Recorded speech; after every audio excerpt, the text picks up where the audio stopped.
What, according to you, is this disinfection chamber? The thalamus is the highest reflex center in the brain, and as all impressions ascend to it, it is called the Udana Prana.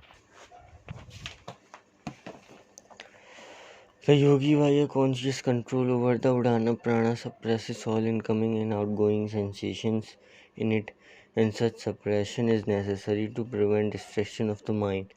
The Udana Prana is the controlling switch of the disinfection chamber. However, no actual suppression or such or will control as such is needed, or is done, or is even possible. The author of such statements are perhaps not able to verify by personal experience, but this is done by the regular process of correction methods, three-step rhythmic breathing, when the art of controlling of impulses, and with such disciplines the switch is made operative, and then Udana Prana starts functioning for all incoming coded impulses from all known or unknown sources, and the decoded thoughts are sent out. The basic resultant intensity forms the envelope around the body we call the disinfection chamber. The thalamus is the switch that operates this envelope we call disinfection chamber. Question 17. Is Bandha a link between the art of controlling of impulses and the art of rhythmic breathing? The practice of certain bandhas are recommended. The important ones are Mula Bandha, Jalandhara, Uddiyana. During the process of breathing, each complete breath. First, the Mula Bandhas to be practiced with the intake of breath. In this, center of pranayam is firmly pressed by the heel of the left foot, and the left leg is placed over the right. The hand rests on the knees. The full inhalation is done with this completed. It should not be tried. It's done without the help of competent teacher. The retention The retention of breath is practiced. The head is bent forward and the chin is made to press firmly against the foot of the neck. This is Jalandhar Bandha. Same advice. After this is done, the breath is exhaled, the navel drawn up and the abdomen drawn in. This is Uddiyana Bandha. In one pranayam or complete breath, all the three bandhas are practiced. The effect of these bandhas on the autonomic nervous system is supposed to be like this. In the Kula bandha, the pressure of the heel stimulates the pelvic plexus to the action and blocks the downwards outgoing afferent impulses. The upward ascending impulses ascend through the Swadhisthana and Manipura chakra, the hypogastric and solar plexus respectively. When the plexus are stimulated, there occur an inhibition of organs supplied by the sympathetic fibers from the plexus. Consequent upon these disturbance of the catabolic activities of the sympathetic system, there occurs a general appendix and a respiratory disturbance. This automatically excites the kundalini. The afferent impulses travel upwards towards the medulla. The Jalandhara Bandha prevents these afferent impulses from reaching the medulla. It directs downwards the afferent impulses generated by the inhalation of the breath. The afferent impulse meets the afferent impulse gathered by the Mooladhara chakra in the region of anus. We have seen earlier that when these prana and apana impulse meet, the meeting is manifested by internal sound. These two impulses stimulate the ending of the vagus nerves, generating a reflex impulse, which in turn produce an ascending impulse. The Udana Vayu goes through the posterior portion of the spinal cord during the Uddiyana Bandha. The Bandha prevents the Udana impulse from descending. The Udana therefore rises by relays to the cortex of the brain and transmits the impression through its nerve ending and the mind through the medium of Brahmarandra chakra. The brain thus became conscious of its functioning. By constant practice with these, a yogi slowly gets control over the kundalini. The conscious control does not last long. The kundalini tries to resist this interference and begin to move in and out of her adobe in the medulla. This is in Western psychophysiology is termed as the vagus escape. Question 8 is what is Randhra?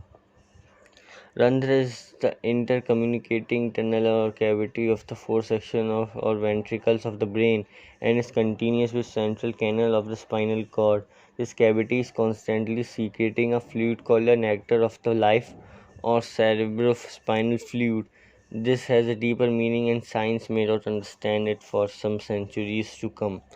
Question 19. Is there a similar way to know whether a person is ruled by 2:4:8 ratio or is more or more advanced towards the 5:2:1? There are many physical tests and ways to know this. The most dependable is the human palm in this respect. The unmistaken proof of this, the palm of the right hand of a person of either sex is an unmistaken proof of this. In the palm are more important lines of head, the eye center, heart, decepting the E center, line or life or decepting the energy flow of the vitality or the S center. The line first and second or the head or heart run horizontally more or less parallel across the palm from below the base of the index finger towards and below the base of the small finger. In case of 5:2:1 ratio, these two lines will run parallel like two railway lines laid with care and attention. When the ratio 2:4:8 is prevalent, these two lines show wider gulf between them either at the ending or at the beginning or at certain other places along both the lines. Of the lines 1 and 2, the one above or higher up is the heart line and the lower is the head line. To show that there is proper rhythmic control of this line over the other, there is between these two lines a cross about midway between these two lines showing proper intercommunication. The headline meets the lifeline in the beginning. The lifeline flows round what is called a palmistry, the mount of Venus dissipating vitality. If this mount is well formed and the lifeline running around it is long as it is long, then it shows a vigorous flow of life under proper control.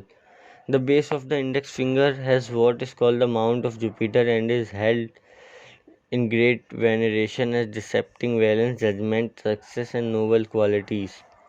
Therefore, it is worthwhile that the line of heart should take its source from the center of Mount Jupiter so that it gives the person concerned fine noble emotions. Opposite to the Mount of Venus is the Mount of Moon, and right above it, far up below the base of the little finger, is the Mount of Mercury. But between them both is the Mount of Upper Mars, denoting harmony, bravery, fighting ability for the righteous cause. The noble soldier and general in contrast to the cruel despotic soldier, and therefore it is well that the line of head to the end touching this mount for the person concerned is engaged in a terrible war with himself deep within. The thumb, the only pointer according to the Darwin's theory of evolution, the placing of which makes man distinct from the ape should be supple, flexible, and able to bend backwards, denoting a character of flexibility or rather tolerance. Or we can have noted before in this book that those who can tolerance can hope, and those who can hope could be compassionate. Should the lines of the heart curve off either to the long finger or drop or join the headline, the emotions are not controlled or dominated the eye center. Should the line or the head at its ending drop and fall towards the mount of the moon, then the intellectual center is dominated by S center. Question 21. How useful or how important are asanas and which of these you recommended?